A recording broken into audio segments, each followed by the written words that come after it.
tradición judía, una entidad destaca por su capacidad para atormentar a los vivos: el Dybbuk.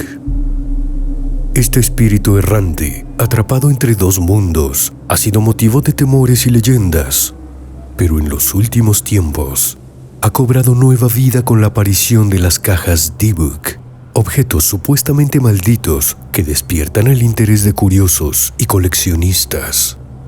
El Dybbuk tiene su origen en el misticismo judío, específicamente en la Cábala, donde se cree que los espíritus de los muertos pueden quedar atrapados en el plano terrenal, incapaces de ascender hacia el descanso eterno.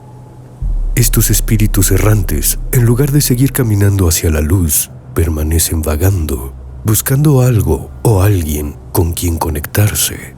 Y es en esa búsqueda que el Dybbuk encuentra una víctima, una persona vulnerable que por razones desconocidas termina siendo poseída.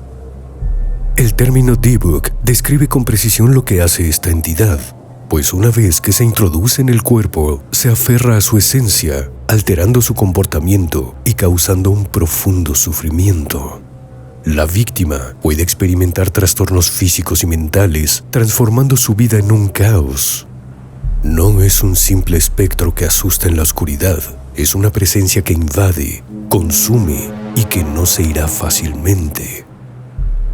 Dentro de la tradición cabalística, son vistos como almas que no lograron alcanzar la rectificación de sus acciones durante su vida. En el complejo sistema espiritual del judaísmo, estas almas son, en muchos casos, responsables de grandes faltas o pecados. Como castigo, son condenadas a vagar entre los vivos, llenas de remordimiento y amargura. Pero a diferencia de las posesiones demoníacas en otras culturas, el Dybbuk no es una figura eterna de maldad. En ocasiones este espíritu puede buscar redención a través de la posesión. Existen relatos en la tradición mística judía en que los Dybbuk claman por justicia o intentan concluir algún asunto pendiente antes de poder encontrar la paz. Sin embargo, sus métodos son destructivos, pues la persona poseída sufre intensamente. El único remedio para liberar a una víctima de un Dybbuk es un exorcismo, conocido como tikkun. En estos rituales, llevados a cabo por rabinos conocedores de la Cábala, el espíritu es confrontado y persuadido para abandonar el cuerpo que ha tomado. No obstante, estas ceremonias no siempre son pacíficas y el proceso puede ser tan aterrador como la misma posesión. Mientras que su historia ha perdurado durante siglos, una nueva versión del mito ha emergido en los tiempos modernos: la caja Dybbuk. Esta historia se remonta al año 2003, cuando un hombre llamado Kevin Mannis subastó una antigua caja que vino en eBay, asegurando que contenía un Dybbuk atrapado en su interior. Según su relato, la caja perteneció a una sobreviviente del Holocausto, quien, temiendo el espíritu maligno, había sellado el objeto para evitar que escapara. Mannis afirmó que la caja había traído una maldición a todos los que entraron en contacto con ella. Sus propias experiencias incluyeron pesadillas recurrentes, visiones inquietantes y una serie de eventos desafortunados. La historia se volvió viral. Lo que era un simple relato moderno comenzó a adquirir dimensiones inquietantes cuando varias personas que compraron la caja afirmaron haber experimentado sucesos similares. Fenómenos inexplicables, accidentes y cambios bruscos de comportamiento fueron atribuidos a la influencia maligna del objeto. Al parecer, el espíritu atrapado en la caja buscaba escapar y encontrar una nueva víctima. Más allá de los relatos individuales, la caja Dybbuk se ha convertido en un símbolo moderno del miedo a lo desconocido.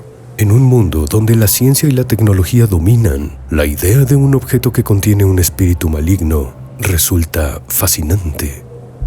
La caja representa ese umbral entre lo tangible y lo intangible, entre lo que podemos explicar y aquello que escapa a nuestra comprensión. Curiosamente, no existen antecedentes históricos o religiosos que sugieran la existencia de cajas para contener Dybbuks en la tradición judía. Se trata de una invención moderna, inspirada por la leyenda del Dybbuk, pero que ha tomado vida propia. Este objeto ha sido motivo de inspiración para películas, libros y documentales, pero su autenticidad sigue siendo objeto de debate. Es fácil ver cómo un relato como el de Mannis puede calar profundamente en la cultura obsesionada con lo paranormal. Al mirar hacia el futuro, el mito seguirá siendo una advertencia sobre los peligros de no cerrar adecuadamente los ciclos de la vida. Quizá más importante que temer a los espíritus errantes es aprender a resolver nuestras propias cuentas con el pasado, evitando que lo no resuelto nos persiga más allá de la tumba. Como ocurre con muchas leyendas, la verdad está enterrada en algún lugar entre los relatos, los rumores y el imaginario colectivo. Mientras tanto, la caja permanecerá cerrada, guardando sus secretos, al menos por ahora.